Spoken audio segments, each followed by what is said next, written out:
अनेक दिनों से मेरा हृदय ही नहीं, मेरा मन भी जो चाहता था, आज वो पूर्ण होने जा रहा है। दुर्योधन की पताका और हस्तिनापुर का ध्वज दोनों ही अब बलशाली होने जा रहे हैं। इस पताका की तीक्ष्णता और भी तीव्र होगी, क्योंकि इस पताका का नेतृत्व करेगा मेरा मित्र अंगराज कर्ण।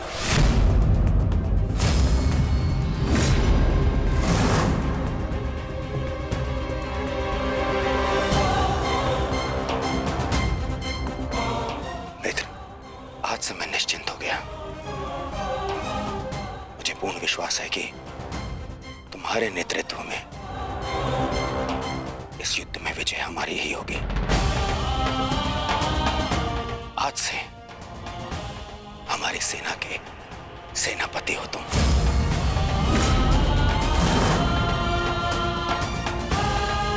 दुर्योधन, किसी दासी स्त्री के लिए पति चुन रहे हो या अपनी सेना का नायक चुन रहे हो? एक नीची जाति के व्यक्ति को तुम हमारे सर पे थोप नहीं सकते। किसी सारथी का पुत्र तुम्हारे उपकारों के बीच पे बना राजा मैं नहीं मानता कि ये सेनापति बन सकता है, क्योंकि पलतरन पैरों में शोभा देते हैं, ना कि मस्तक पर। मेरे होने वाले सम्राट, और हाँ, अंगराज कर्ण, देखो तुम दोनों बुरा मत मानना। प्रश्न केवल ये नहीं है कि अंगराज शूद्र है या क्षत्रिय। प्रश्न तो ये है कि सेनापति पद किसे मिलना चाहिए। सेनापति पद के लिए आवश्यक क्या होता है? बुद्धि और शक्ति। और अंगराज, आपके बुद्धि पर किसी को कतई संदेह नहीं ना, परंतु संदेह है तो केवल और केवल आपकी शक्ति पर। अंगराज अभेद थे, अब नहीं है। कवच और कुंडल भी था इनके पास, अनेकों अस्त्र थे जो अब नहीं है, जो अब अंगराज खो चुके हैं। और हाँ, खास बात तो यह है, अर्जुन के लिए जो अस्त्र था वो भी आप खो चुके हैं। तो इसका पूर्ण अर्थ यह है दुर्योधन कि अंगराज अब उस बूढ़े शेर की भांति हो गए, जिसके दांत भी टूट गए हैं और पंजे के नाखून भी झड़ चुके हैं। और ऐसे शेर के साथ चूहे भी व्यंग करते हैं। अब महाराज शल्य को देखो, इनकी शक्ति और भव्य सेना की सहायता से हम विजय प्राप्त कर सकते हैं। अब यदि अंगराज आपके परम मित्र हैं तो वो भी इस बात को मानेंगे, हैं? क्यों अंगराज? हाँ मछली, मुझे कर्ण की मित्रता पर कोई संदेह नहीं है।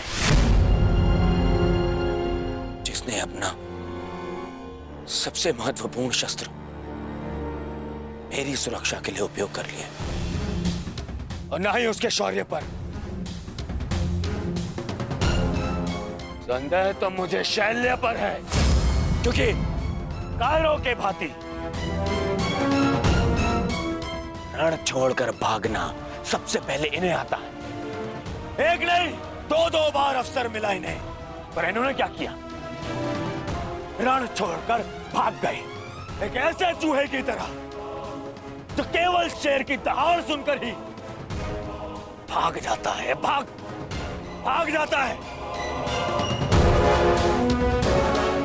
इस चूहे को मैं ना तो अपनी सेना का सेनापति बनाऊं और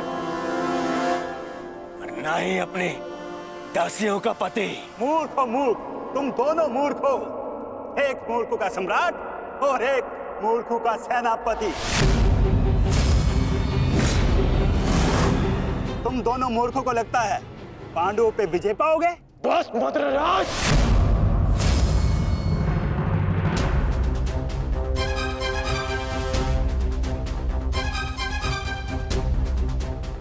मैं भले ही छोटी जाति का हूं, परंतु तुम्हारे कार्य और तुम्हारी जीवा मुझसे भी निचली जाति के हैं। तुम्हें मेरे माता पिता का ऋणी होना चाहिए कि उन्होंने मुझे अच्छे संस्कार दिए, नहीं तो अभी तक तुम्हारी जीवा मेरे पैरों के नीचे होती।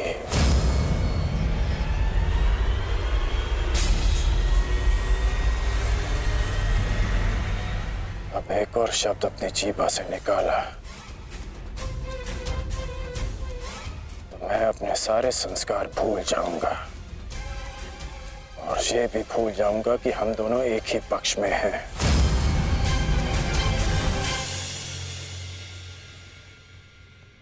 कुछ भी कह लो, कुछ भी कर लो, जब तक तुम सेनापति हो मैं नहीं लड़ूंगा।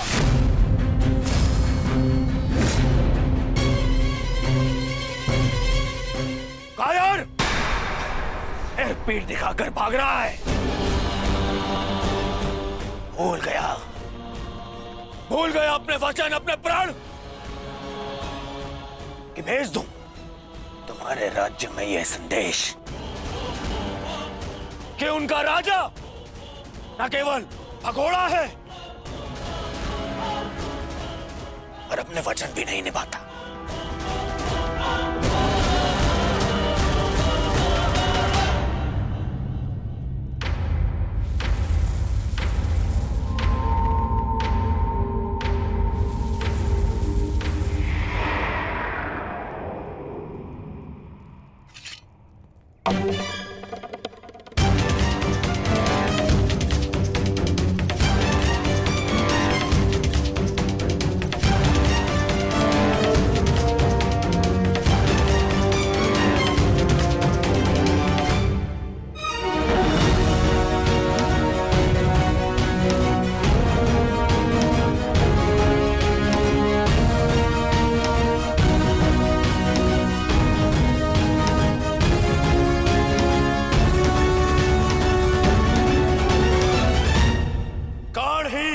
मेरी सेना का नेतृत्व करेगा।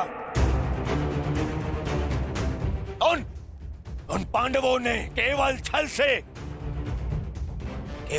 हम पर विजय प्राप्त की है।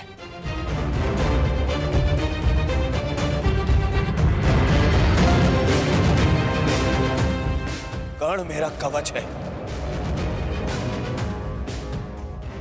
मेरा विश्वास है।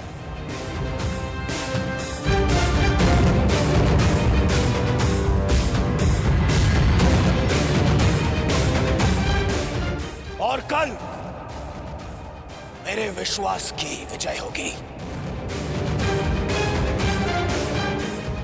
मेरे सामर्थ्य की विजय होगी और मेरे शत्रु के छल की पराजय।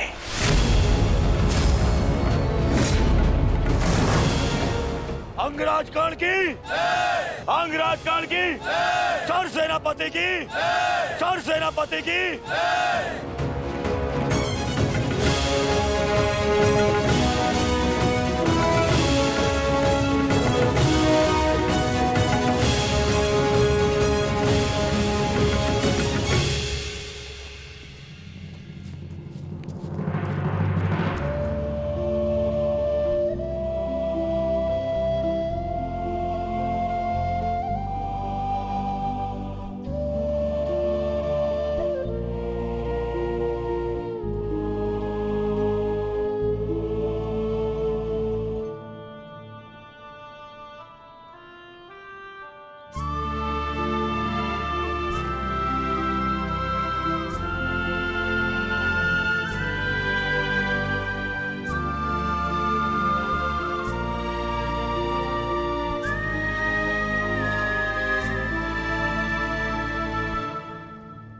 कर्ण, तो तुम नहीं जा रहे हो?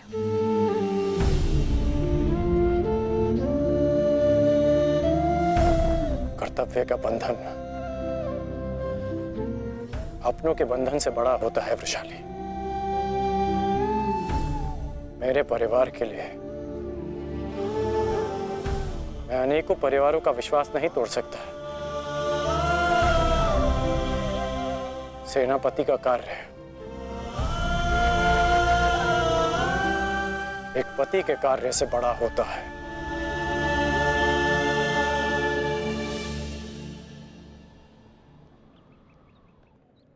दुर्योधन को, इस सेना को मेरी आवश्यकता है। मैं अपने कर्तव्य से पीछे नहीं हट सकता।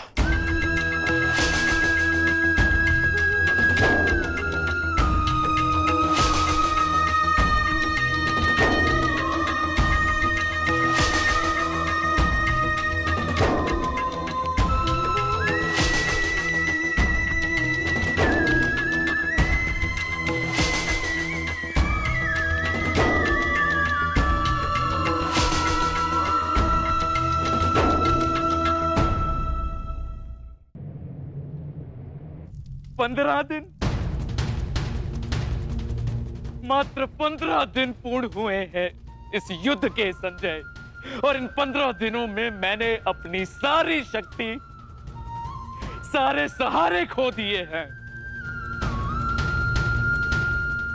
ताचरी शरशैया पर आचार्य द्रोण की निर्दयता से हत्या कर दी गई, और मैंने अपने 90 पुत्रों को खोया है। अब और क्या खोना शेष है?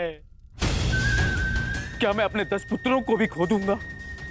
जब मेरा कुरुवंश ही समाप्त हो जाएगा, जब मेरा पिंड दान करने के लिए कोई नहीं रहेगा, तो क्या लाभ ऐसे विजय का, और क्या हानि ऐसे पराजय से?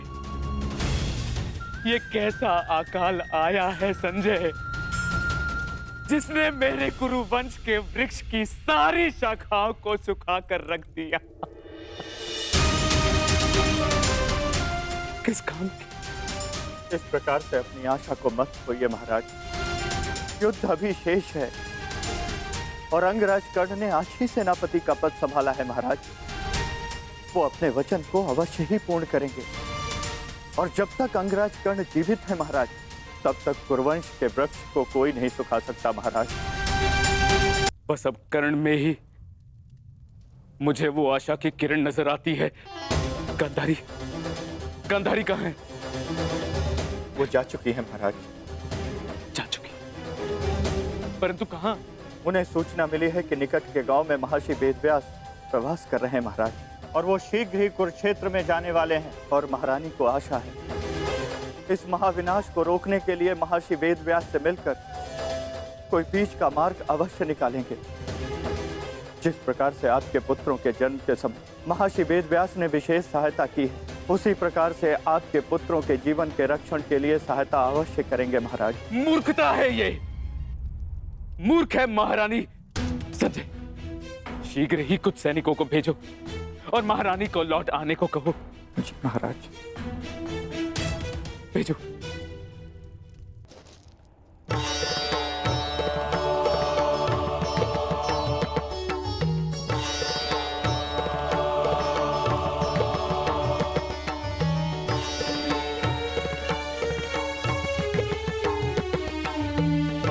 माधव, आप विश्राम कर लीजिए। सूर्य उदय होने में केवल एक प्रहर शेष है। मुझे ज्ञात है पार्थ, और आज का ये सूर्य उदय न केवल अपने साथ प्रकाश या सूर्य की किरणें लाएगा, आज का ये सूर्य उदय अपने साथ एक परीक्षा भी लाएगा पार्थ।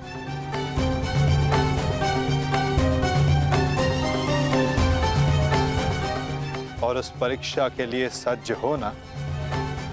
आपका तात्पर्य?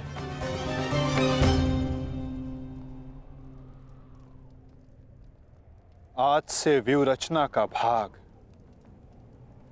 केवल भाग नहीं रहेगा पार्थ, स्वयं व्यूह रचनाकार होगा पार्थ।